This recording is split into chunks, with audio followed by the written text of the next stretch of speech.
아멘.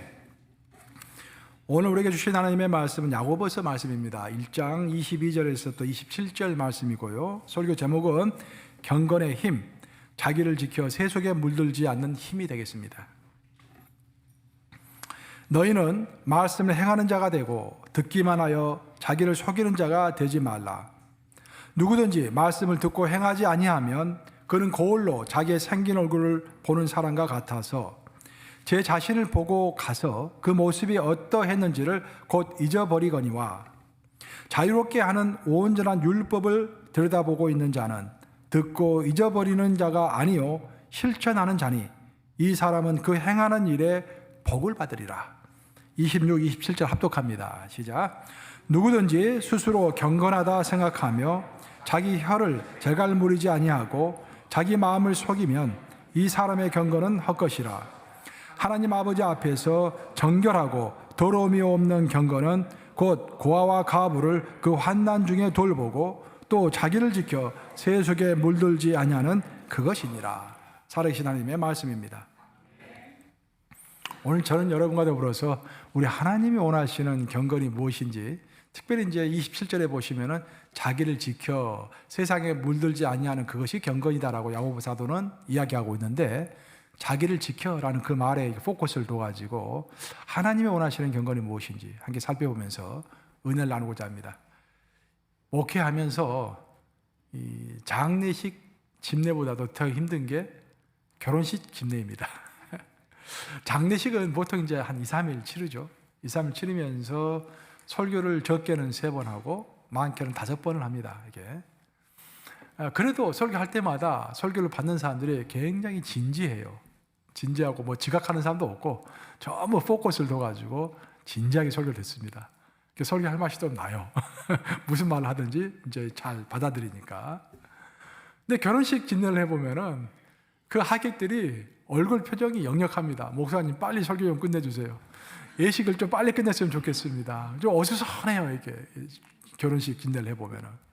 그래서 좀 힘이 듭니다. 특히 결혼식은 이제 결혼식 집례만 하고 끝나는 것이 아니라 결혼식 카운셀링을 해줘야 하잖아요. 보통 이제 4번에서 5번 만나가지고 성서적 결혼이라는 것이 무엇인가, 그리고 결혼을 어떻게 준비해야 하는 것인가, 또 결혼한 후에 어떤 부부간에 문제가 생겼을 때 어떤 식으로 해결해야 하는가, 카운셀링을 해야 합니다. 근데 이제 보통 4번에서 5번을 만나는데 어떤 경우에는 너무 급해가지고 1번 내지 2번밖에 만나지 못하고 결혼식을 집례해야 할 경우가 생깁니다. 그때 내가 이제 1번 내지 2번에 압축해가지고 이 신혼부부가 꼭 알아야 할, 그 예비 부부가 꼭 알아야 할 것들을 이제 강의를 하는데, 제가 반드시 놓치지 않고 확인하는 것이 한 가지 있습니다. 그래서 뭐냐면은 이 두 부부를 딱 앉혀놓고 저랑 3명이서 부부가 상호 서로 간에 각각 기대하고 있는 것이 무엇인지, 영어로 말하면 expectation, each other expectation이 무엇인지를 살펴보는 거예요. 서로 고백하게 하는 거예요. 나는 남편에게 무엇을 원하는지, 어떤 남편이 되기를 원하는지, 또 남편은 어떤 아내가, 저 사람이 어떤 아내가 되어주기를 원하는지, 각자 기대가 있을 거 아니에요. 그 기대를 서로 이렇게 나누게 하는 거예요. 이게 왜 중요하냐면은, 제가 이제 카운셀링 할 때 꼭 쓰는 책자가 있어요. 결혼 카운셀링에 관한 책자가 하나 있습니다. 그 책자를 가지고 같이 공부하는데, 그 책을 쓴 저자가 부부가 이제 그런 자기들의 이제 애화를 이렇게 써놨어요. 거기다가 이들이 이제 결혼하고 나서 신혼여행을 갔다 와서 집으로 돌아왔습니다. 굉장히 추운 겨울이었다고 그래요. 그래서 굉장히 추워가지고 벌벌 떨면서 집에 들어와가지고 이제 안방에 들어가서 편안하게 이제 침대에 들어 누웠는데, 그래서 잠을 자려고 하는데 갑자기 아내가 남편에게 여보, 그 문단속 했어요? 현관문하고 거실문하고 단속했어요? 물어보는 거야. 남편이 엉겹결에 일어나가지고 내가 나가볼게요 해서 이렇게 단속을 했습니다. 그리고 들어와서 잠을 잤어요. 그러니까 그 다음날이 되었습니다. 그 다음날도 이렇게 이제 추운 날이니까 이제 직장에 나와서 일하고 피곤한 몸으로 이제 제가 저녁밥을 먹고 잠자려고 하는데 또 아내가 물어보는 거예요. 여보, 집 단속 해봤어요? 그 남편이 은근히 좀 화가 났습니다. 이거 꼭 왜 내가 해야 하나? 그래도 이제 신혼이니까 남편이 가서 집 단속을 한 거예요. 근데 그것이 3일, 4일, 5일째 이어졌다고 그래요. 드디어 남편이 아내에게 한마디 했습니다. 내가 꼭 왜 내가 그걸 해야 돼? 당신이 하면 안 돼? 그랬더니 아내가 화들짝 놀라면서 아니 집단 소속을 어떻게 여자가 하는 거냐고, 남자가 하는 것이 당연하지 않냐고. 그렇게 해서 시작을 해가지고 신혼부부가 첫 번째 부부싸움을 크게 했다라는 거예요. 근데 나중에 서로 이제 그것을 계기로 해가지고 대화를 시작했습니다. 자기가 어떻게 자랐는지 알고 보니까 서로 그 가정 배경이 너무 다른 거예요. 그 여자 집안은 아버지가 아주 자상해가지고 힘쓰는 일은 전부 다 아버지가 했대요. 그래서 집 단속도, 마지막 단속도 당연히 아버지가 하는 것이죠. 특히 남자 집안은 좀 다른 거야. 남자 집안의 아버지는 육체적인 노동을 했던 사람이에요. 그래서 일 끝나고 집에 오면 피곤하니까 일단 밥을 드시고 그 다음에 TV를 보다가 잠이 오면은 그냥 들어가서 잠자는 것이 그 아버지의 저녁 일상이었습니다.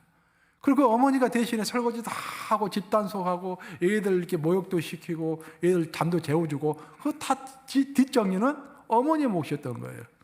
그러니까 남자는 뒷정리는 당연히 여자 몫이라고 생각하면서 자라왔던 것입니다. 이렇게 서로의 기대에 대한 소통이 제대로 없으면 인간 간의 관계가 틀어지게 됩니다. 그러니까 서로가 서로에 대해서 무엇을 기대하는가를 잘 알고 있어야 돼요. 공동체, 교회 공동체도 마찬가지입니다. 젊은 집사들은 장로님들과 권사님들에 대해서 어떤 기대가 분명히 있을 것입니다. 반면에 반대로 장로님들과 권사님들은 또 젊은 집사들에 대해서 어떤 기대가 있을 거예요. 그래서 의사소통이 잘 되지 않으면 서로가 서로를 오해할 수 있는 것입니다. 그것뿐만 아니에요. 더 나아가서 믿지 않는 자들이 우리 믿는 자들에 대해서 어떤 expectation, 어떤 기대가 있습니다. 저 사람은 교회 다닌 사람이니까 당연히 아량이 넓겠지. 자기가 먼저 손해보면서도 우리에게 환대하겠지. 그런 기대가 있는 거예요. 근데 보니까 말은 교회 다닌다고 하는데 손해 절대로 안 보려고 하고 아주 깍쟁이처럼 행동하면은 이야, 교회 헛것이구나. 교회 절대로 안 나가야지. 그런 생각이 들 거 아닙니까? 그러니까 우리가 그 기대를 충족시켜주면은 전도가 되는 것이고 타인의 교회를 안 다니는 사람의 기대를 충족시켜주지 못하면은 그 사람이 엔티가 되는 거예요. 엔티 크리스찬이 되는 것입니다. 하지만 이렇게 사람과 사람 사이의 기대도 중요하지만 사람과 사람 사이의 기대보다도 훨씬 더 중요한 것은 하나님과 인간 사이의 서로의 기대입니다. 우리 인간은 하나님에 대해서 어떤 기대를 가지고 있어요. 분명히 우리가 기도하면 응답해 주시고 우리가 어려우면 위로해 주시고 우리가 병이 생기면 우리 병을 낫게 해 주시고 그렇죠? 어떤 기대가 있습니다.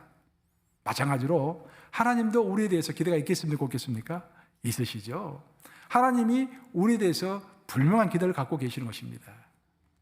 그럼 하나님께서 우리 인간을 향해서 갖고 계시는 기대가 무엇일까? 성경을 읽어보면은 구약과 신약에서 뚜렷하게 드러난 하나님의 기대는 뭐냐면은 구약에서는 그것을 거룩이라고 표현하고 있습니다. 레위기를 읽어보면 하나님께서 그렇게 말씀하시죠. 내가 거룩한 것처럼 너희도 거룩하라. 하나님이 이스라엘 백성들을 향해서 가지셨던 기대는 그들이 거룩하게 살아가는 것 그런 기대를 가지고 있었어요. 그런데 신약으로 오면은 그 표현이 좀 달리 표현됩니다. 그 표현은 뭐냐면은 경건하라로 표현이 바뀝니다. 사도 바울이 하신 말씀을 보면은 망령되고 허탄한 신화를 버리고 오직 경건에 이르도록 힘쓰라. 그렇게 말씀하시죠. 망령되고 허탄한 신화를 다 버리라는 거야. 세상 일을 다 버리고 세상 논리를 다 버리고 항상 경건하기를 힘쓰라. 그러면 거룩과 경건이 어떻게 다른 것일까? 거룩이라는 것은 영어로 표현하면 separation입니다. separation. 분리되는 거예요. 하나님께서 이스라엘 백성들에게 원하셨던 것은 이스라엘 백성들만 자기들끼리만 모여가지고 세상 사람들과 접촉하지 않고 그들끼리만 모여서 분리된 삶을 사는 것. 어찌 보면 고립된 삶이라고 할 수 있겠죠. 오직 하나님만 쳐다보면서 고립된 삶을 사는 것. 그것을 하나님은 원하셨어요. 그것을 그래서 거룩은 separation이라고 표현이 됩니다. 하지만 신약의 시대에 와서 표현이 달라졌습니다. 구약은 하나님께서 이스라엘 백성들에게 집중해서 포커스를 두셨지만 이 신약의 시대에 예수님의 오심으로 인해서 하나님의 관심은 이스라엘 백성에게만 있는 것이 아니라 이 세상 모든 사람에게 하나님의 관심이 넓혀진 것입니다. 그래서 하나님께서는 이 세상 모든 사람이 구원받기를 원하시기 때문에 우리가 세상으로부터 세퍼레이션 돼가지고 분리되어서 우리끼리만 사는 것이 아니라 세상에 발을 딛고 살면서도 하나님을 따라가는 것. 영어로 표현하면 godliness. 하나님이, 우리가 세상을 살아갈 때 하나님이 눈에 보이지 않잖아요. 눈에 보이지 않는 하나님이 마치 눈에 보이는 것처럼 살아가는 것. 그것을 경건이라고 이야기하는 것입니다. 그래서 사실 거룩보다도 훨씬 더 어려운 것이 경건입니다. 거룩은 그냥 세상에 관심 쓰지 않고 우리끼리 모여가지고 우리끼리만 잘하면 되는 거예요. 하지만 경건은 세상 속에서 발을 딛고 살아가면서 마치 하나님이 안 보이지만 하나님이 보이는 것처럼 살아가는 것. 그것이 경건이니까 거룩보다는 경건이 훨씬 더 어렵겠죠. 오늘의 본문을 통해서 야고보 사도는 경건에 대해서 우리가 정말로 마음에 새겨야 할 한마디를 정확하게 해주고 있습니다. 이 말씀을 잘 이해해야 돼요. 자, 그 사도 야고보가 이야기하는 경건이 무엇인지 오늘 본문의 1장 27절 한번 같이 읽어보겠습니다. 시작. 하나님 아버지 앞에서 정결하고 더러움이 없는 경건은 곧 고아와 과부를 그 환난 중에 돌보고 또 자기를 지켜 세속에 물들지 아니하는 그것이니라. 여기서 중요한 단어는 자기를 지켜입니다.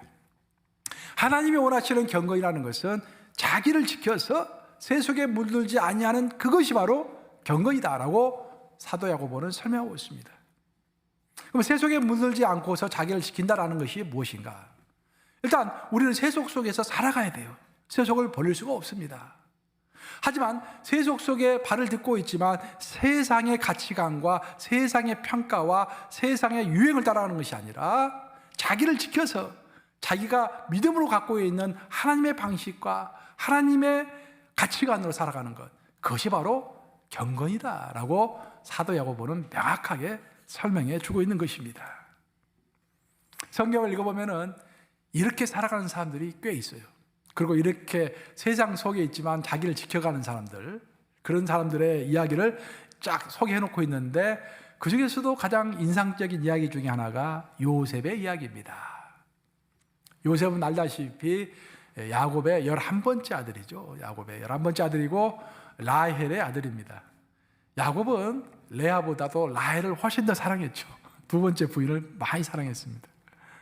그리고 이제 두 번째 부인이 애를 못 낳다가 하나 낳았는데 그게 이제 요셉인 거예요. 그러니까 요셉이 굉장히 귀한 아들이죠.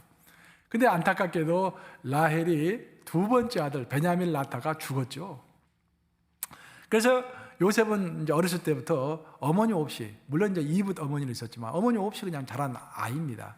그래서 그것을 불쌍하게 여긴 아버지 야곱은 요셉에게 색동옷을 입혀주고, 색동옷이 요즘이야 흔하지만 그 당시에는 물감 자체가 없었기 때문에 색동옷이라는 것은 굉장히 귀한 옷입니다.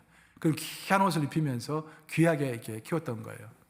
그 모습을 지켜본 형들이 영 마음에 들지 않았습니다.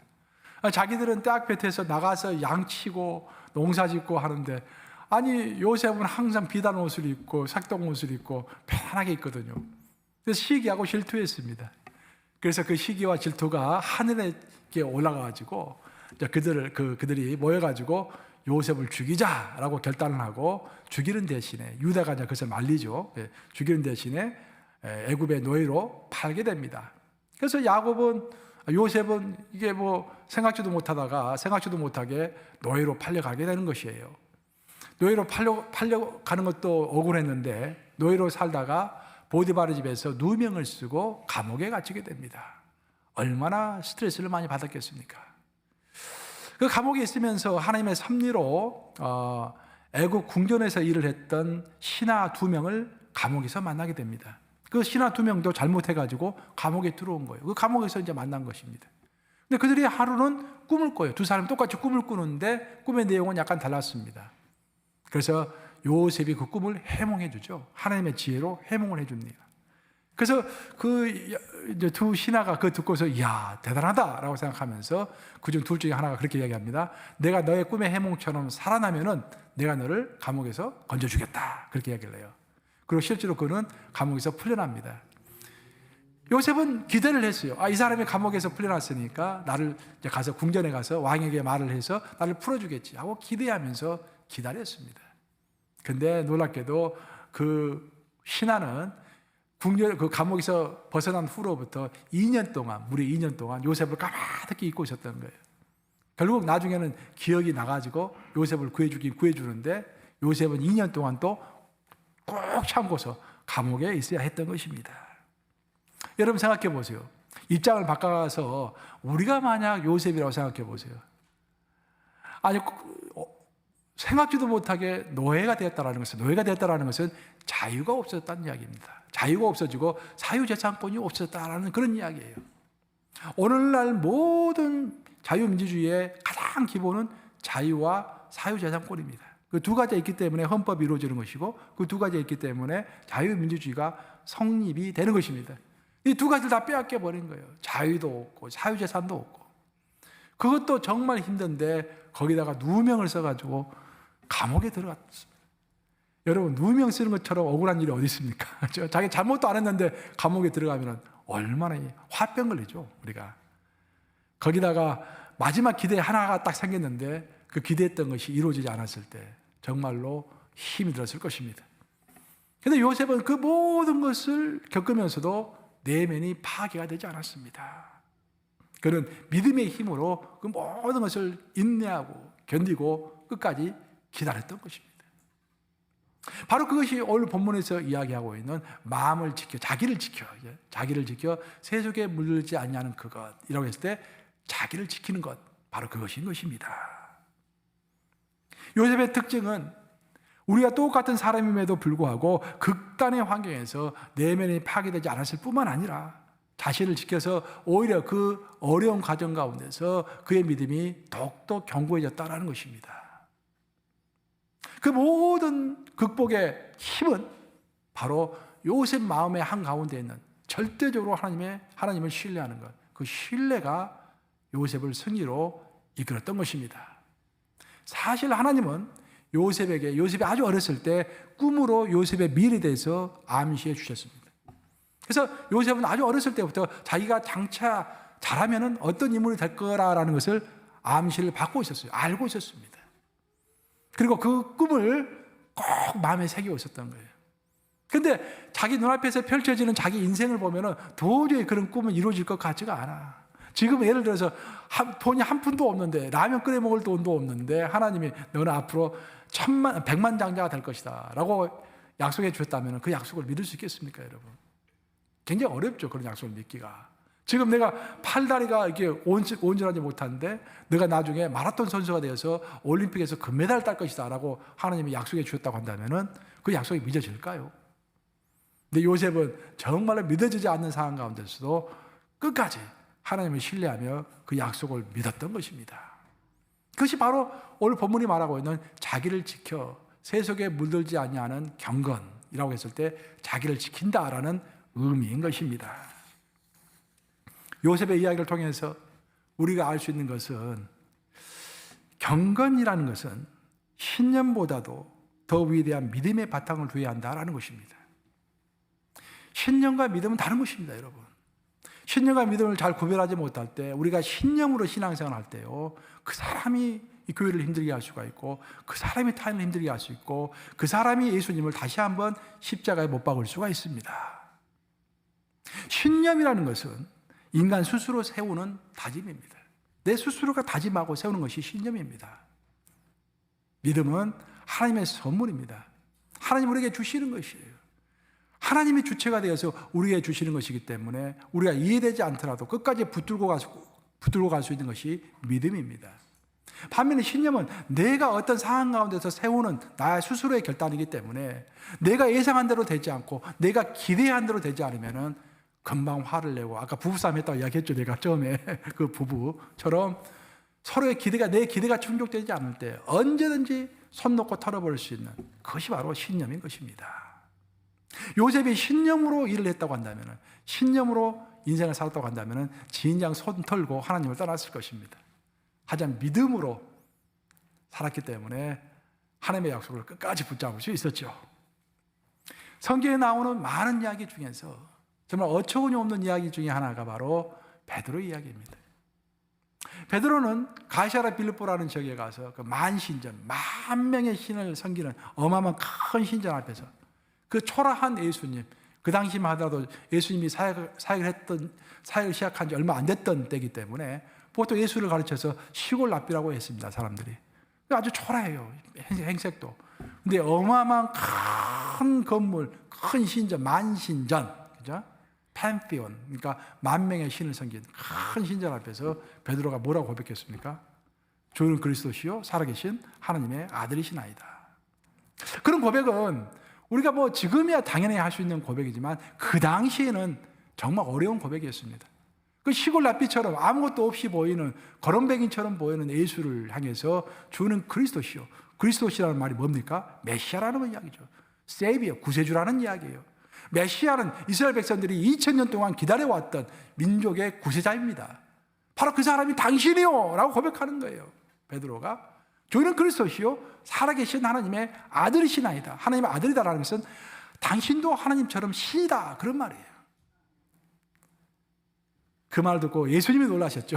예수님이 놀라셔가지고 이야 너 대단한 고백을 했다. 바로 너 그 고백 위에 그 고백의 반석 위에 내가 교회를 세우리라 라고 말씀하셨죠. 베드로가 그렇게 이야기했어요. 다른 사람이 다 예수님을 버리고 떠날지라도 나는 절대로 예수님을 배반하지 않겠습니다. 근데 놀랍게도 예수님이 십자가에 못 박히시기 바로 전날 밤에 베드로는 몇 번? 3번 예수님을 부인했습니다. 그 왜 그런 놀라운 고백을 했던 베드로가 예수님을 3번이나 부인했을까? 그 이유는 그 예수님에 대한 그 사랑과 예수님에 대한 그 충성을 믿음이 아니라 신념으로 고백했기 때문입니다. 이게 신념은 언제든지 무너질 수 있는 거예요. 일시적인 내 감정과 일시적인 나의 그 경험, 또 그 시대정신, 그런 것들에 열광하면서 마음속에 새겼던 그 신념은 언제든지 무너질 수 있는 것입니다. 히틀러를 따랐던 그 어마어마한 사람들, 그 열정이 나치즘이라고 하죠. 다 무너져 버렸습니다. 막스를 따랐던 그 막시즘, 그 열정들 다 무너져 버렸어요. 신념입니다. 믿음이 아니에요. 그렇죠? 제가 대학교 다니던 시절에도 얼마나 막시즘이 유행했는지 모릅니다. 그냥 대학교 들어가면 자동적으로 다 막시즘을 공부하게 돼 있어요. 그 당시에는 80년대에는 80년대 초반이니까 그 당시에는 그 전문가로 생각하고 그것을 위해서 자기의 몸을 그 불로 이렇게 뭐라 합니까? 그것을 이렇게 불로 이렇게 라이터로 불 이렇게 사르는 거. 분신까지 한 사람도 있었어요. 우리 학교 옥상에서 떨어져 죽은 사람도 있었습니다. 그 마르크시즘을 위해서 이게 다 신념입니다. 근데 그 사람들이 지금 다 어디에 있느냐? 네, 깜짝 놀랐어요. 제가 대학교 들어갔을 때 나를 가르쳐 줬던 그 선배 누나가 있었어요. 선배 같은 과에 누님이신데 그분이 이제 우리를 이렇게 가르쳐 줬는데 나중에 졸업할 때 보니까 이제 회사 설명회 하잖아요.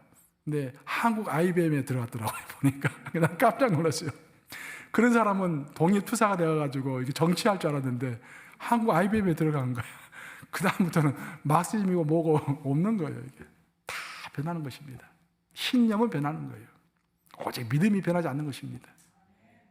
베드로는 신념으로 예수님을 고백한 것입니다. 주는 그리스도시요 살아계신 하나님의 아들이시나이다. 그것을 영으로 성령의 인도함을 받아서 성령의 붙잡힘을 받아가지고 성령 안에서 성령의 능력으로 내 고백이 아니라 성령의 고백으로 해야 한 믿음의 고백이 됐어야 했는데 그것을 신념의 고백으로 했기 때문에 상황이 바뀌니까 그 고백도 바뀌어버린 거예요.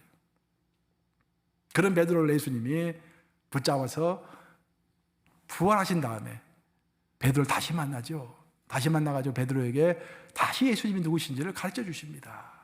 그때 베드로가 주여 내가 주를 사랑하나이다 라고 아주 평범한 고백 같지만 마음에서 우러나는 속사람의 고백을 하죠. 처음의 고백은 젊었을 때 고백은 신념의 고백이었습니다. 두 번째 고백은 산전수전 다 겪고 자기가 실수하고 진짜 사랑이신 예수님을 만난 다음에 예수님을 체험하고 마음에서 우러나오는 속사람의 고백, 그것이 바로 믿음의 고백이라는 거예요. 그 고백을 했죠. 그 고백을 한 다음에 절대로 베드로는 예수님을 2번 다시 부인하지 않았습니다. 그래서 십자가에서 매달려서 로마에서 죽을 때 내가 어찌 예수님과 똑같이 십자가에서 매달려 죽겠느냐, 나를 거꾸로 매달라라 그래가지고 십자가에 거꾸로 매달려서 베드로는 죽게 되죠. 저는 원래 산을 좋아합니다. 산을 좋아하는데 이 롱아일랜드로 온 다음부터 롱아일랜드는 바다가 많잖아요. 자꾸 이제 바다를 보게 되니까 참 묘하게 많이 보게 되니까 또 많이 사랑하게 되더라고요. 요즘에는 이제 바다를 사랑해요, 제가. 바다 가면 마음이 편안하고 좋습니다. 근데 산에 가면은요, 산은 아주 우람하고 상쾌합니다. 신선해요. 공기가 신선하고 좋습니다.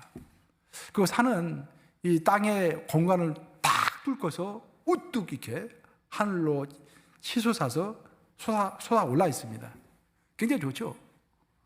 근데 바다를 보면은요, 바다는 산보다 훨씬 넓습니다. 그러니까 무한한 것처럼 느껴져요.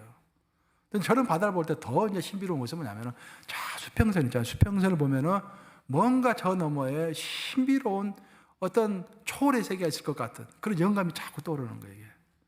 아, 이 바다는 산과 다르구나 라는 생각이 많이 듭니다. 사실 그걸 비유로 해보면은 우리의 신념은 산과 같은 거예요. 산과 같은 거예요. 하지만 우리의 믿음은 바다와 같은 것입니다. 뭔가 신비롭고 직관적이고 영감을 주고 뭔가 영원한 세계에 대한 느낌을 주는 것. 그것이 바로 믿음인 것입니다.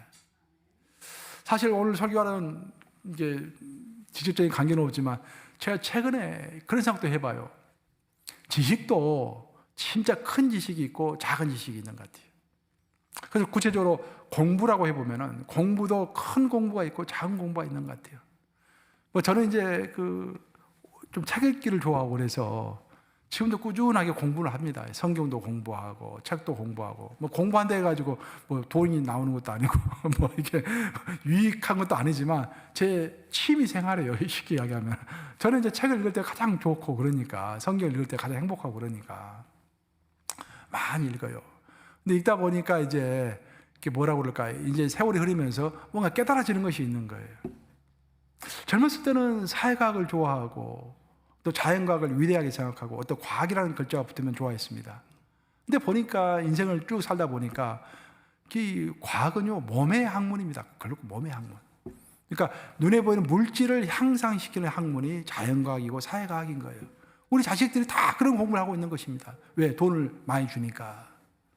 근데 그 학문 위에 또 다른 학문이 있는데 철학이라든지 문학이라든지 그래서 인문학이라고 보통 이야기하잖아요. 인문학이나 또 예술, 뭐 미술이라든지 음악이라든지 그런 것들은 우리의 혼을 살리는 학문인 거예요. 결국 세상은 육을 살리고 혼을 살리는 학문을 추앙하고 인정을 해줍니다. 근데 인생을 살아보니까 공부를 해보니까 진짜 큰 공부는요 육의 공부와 혼의 공부 외에 하나가 더 있어야 돼요. 무슨 공부겠습니까? 영의 공부, 영의 공부. 하나님의 말씀인 성경을 읽지 않으면요 완전함이 이룰 수가 없습니다. 시편을 읽어보면 하나님의 지식은 온전하여라고 이야기하고 있잖아요. God's knowledge is perfect 이라고 perfect. 하나님의 지식은 온전하여라고 이야기하고 있어요. 보니까 정경이 너무너무 중요한 거예요.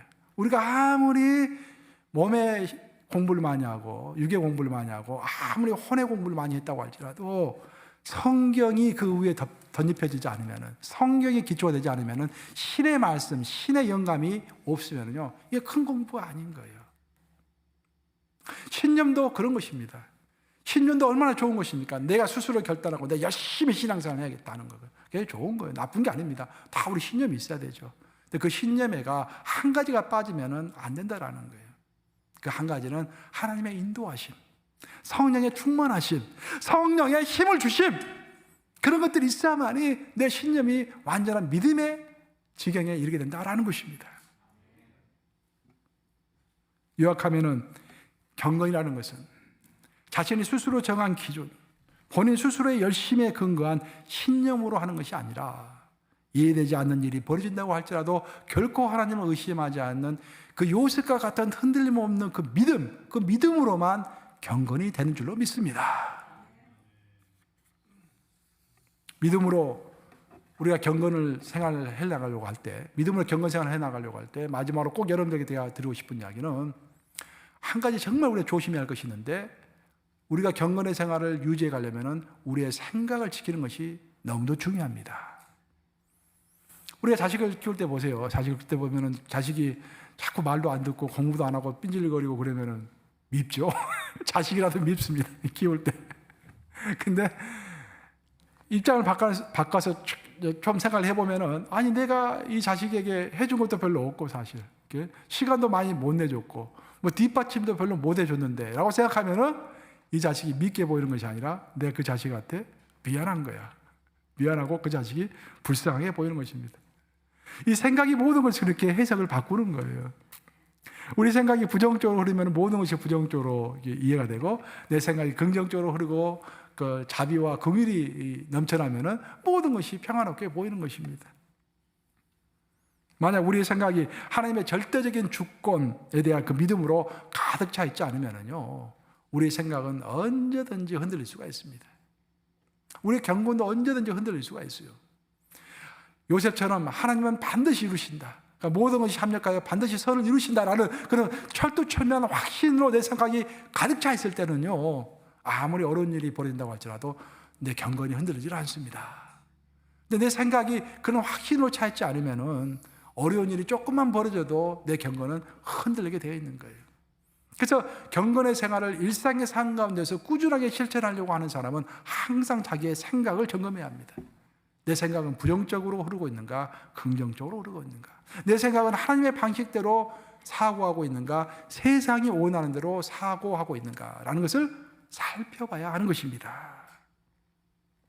요셉은 왜 자신이 그런 고난을 받아야 하는지 이해할 수가 없었습니다. 물론 한참 나중에야 그것을 이해하게 되죠. 그리고 그 자기가 이해한 것을 형들에게 고백하는 장면을 우리는 알고 있습니다. 하지만 실제로 감옥에 갇히고 노예가 되고 했을 때는 왜 자기가 그런 고난을 당해야 했는지 이해할 수가 없었습니다. 그런데 요셉은 이 힘든 과정을 겪어오면서 이해되지 않는다고 할지라도 하나님을 신뢰한 것입니다. 자기의 생각을 지킨 것이죠. 자기의 부정적인 생각을 거부한 것이죠. 그 자기의 생각을 지키고 온전히 경건을 붙잡았던 것입니다. 그리고 시간이 흘렀을 때 자기의 믿음대로 자기가 경건의 생활을 했던 것처럼 그 열매를 하나님으로부터 받게 된 것입니다. 바로 이것이 생활 속의 경건이고, 본문이 말하는 자기를 지켜 세속에 물들지 아니하는 경건이며, 이 경건이 결국 우리에게 승리를 가져올 줄로 믿습니다. 이제 말씀을 마무리합니다. 우리 신앙에는 우리가 잊지 말고 기억해야 할 것들이 여러 가지가 있죠. 그 중에 꼭 한 가지가 뭐냐면은, 우리는 인생을 사는 동안에 반드시 이해할 수 없는 고난이 온다라는 것입니다. 이것이 사실이 아니면 좋겠는데, 성경을 읽어보면 여러 가지 위인들의 이야기가 나오는데, 성경에 나오는 위인들 치고 고난이 없었던 위인이 없습니다. 좀 길게 설명되는 위인들은 전부 다 고난 가운데 있었던 그런 위인들이에요. 그리고 그 고난을 어떻게 극복했는지를 설명하는 책이 바로 성경인 것입니다. 그런데 문제는 이런 이해할 수 없는 고난이 찾아올 때 우리가 해야 할 것은 우리의 생각이 낙심의 화살을 받지 않도록 생각을 방어하는 것입니다. 생각을 첫째 방어하셔야 돼요. 적극적으로 방어하셔야 합니다. 우리의 생각이 낙심의 화살을 맞으면은요, 우리의 해석은 금방 부정적으로 바뀝니다. 오늘 이렇게 긍정적으로 내 인생을 평가하고, 오늘 우리 교회를 이렇게 긍정적으로 평가하고, 오늘 미국을 긍정적으로 평가했다가도 내 생각이 부정의 화살을 딱 맞아버리면은 갑자기 내 인생을 부정적으로 보게 되고, 교회를 부정적으로 보게 되고, 미국을 부정적으로 보게 되는 거예요. 그 낙심의 화살은 누가 쏘겠습니까? 사탄은 계속 쏘고 있겠지, 우리한테 지금. 그래서 생각을 지켜야 합니다. 생각을 지키면서 세상과는 다른 방식으로 해석하고 하나님을 절대적으로 기대하고 기다리는 것, 그것이 바로 오늘 본문이 설명하는 자기를 지켜 세속에 묻을지 아니하는 그것이니라의 해석인 것입니다. 이 경건의 힘이 바로 오늘 문제 가운데서도 여러분을 승리로 이끄시는 원동력이 되시기를 우리 주님의 이름으로 축원합니다. 기도하셨습니다. 우리에게 경건을 명령하신 주님, 우리에게 신념이 아니라 믿음으로 경건을 이룩할 수 있도록 인도하시니 감사합니다. 신념보다도 훨씬 위대한 것은 믿음일 줄로 믿습니다. 아버지, 우리가 큰 지식을 갖게 하여 주시고 경건을 실천할 때도 내 노력의 신념이 아니라 하나님이 인도하시는 믿음으로 경건을 지켜나갈 수 있도록 우리를 굽어 살펴 주시옵소서. 우리의 생각을 지키게 하여 주시옵소서. 이 마지막 시대가 될수록 온갖 사상이 다 나오고 온갖 생각이 나와서 우리를 혼동케 하고 있습니다. 우리의 생각이 혼동되지 아니하도록 생각을 지켜주시고 오로지 주님께서 이루신다. 주님의 절대 주권, 모든 것이 합력하여 선을 이루신다. 주님의 마지막의 승리 항상 기억하며 그 어떤 낙심의 화살이 우리에게 돌진할지라도 다 막아낼 수 있는 그런 믿음의 용사들이 될 수 있도록 주여 우리를 보호하여 주시옵소서. 예수 그리스도를 받들어 기도합니다. 아멘.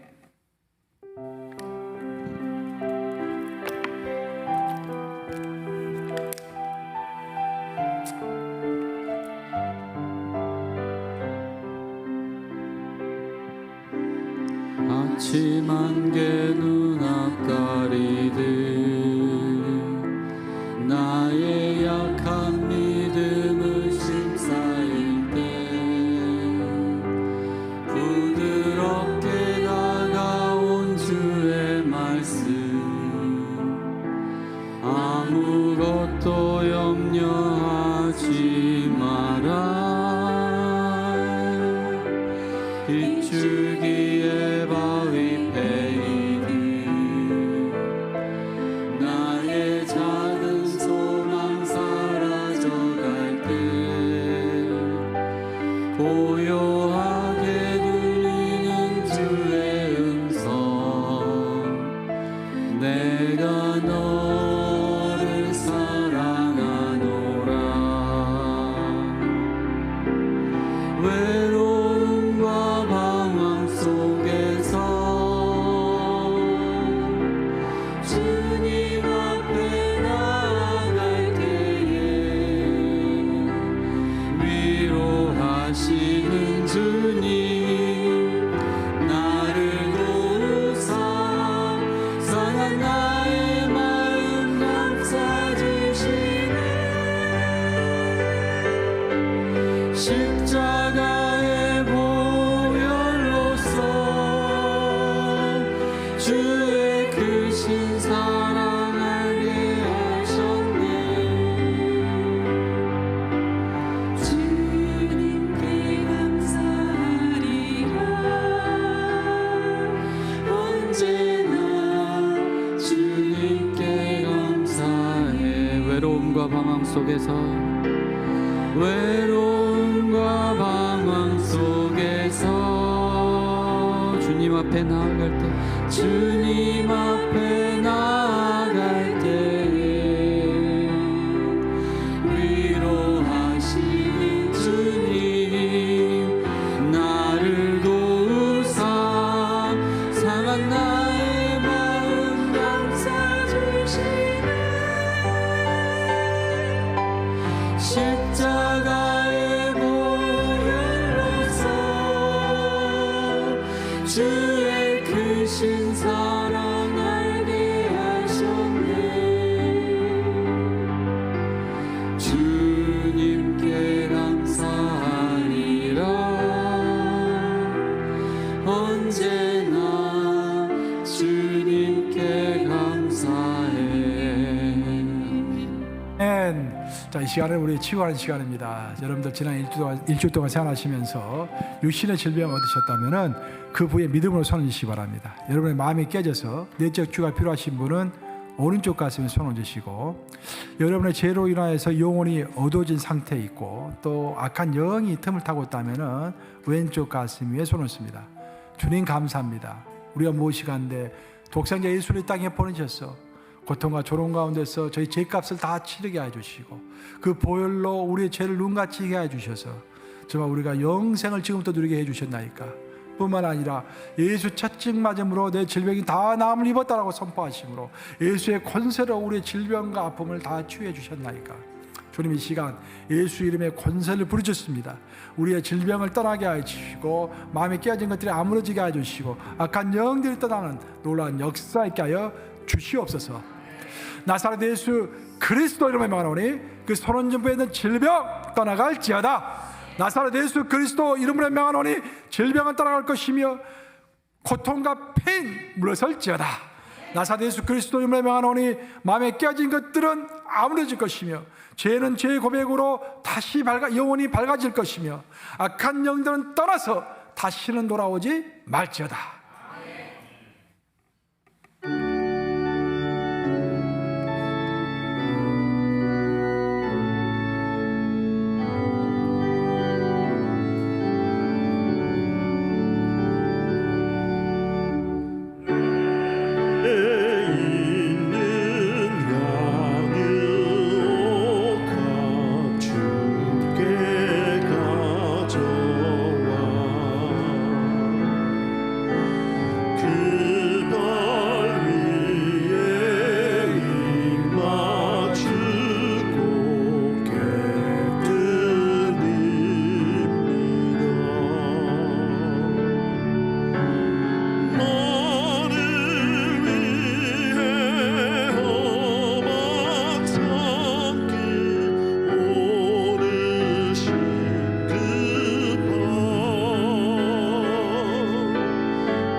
경건이라고 하는 삶의 지혜를 제게 허락하여 주셔서 감사합니다.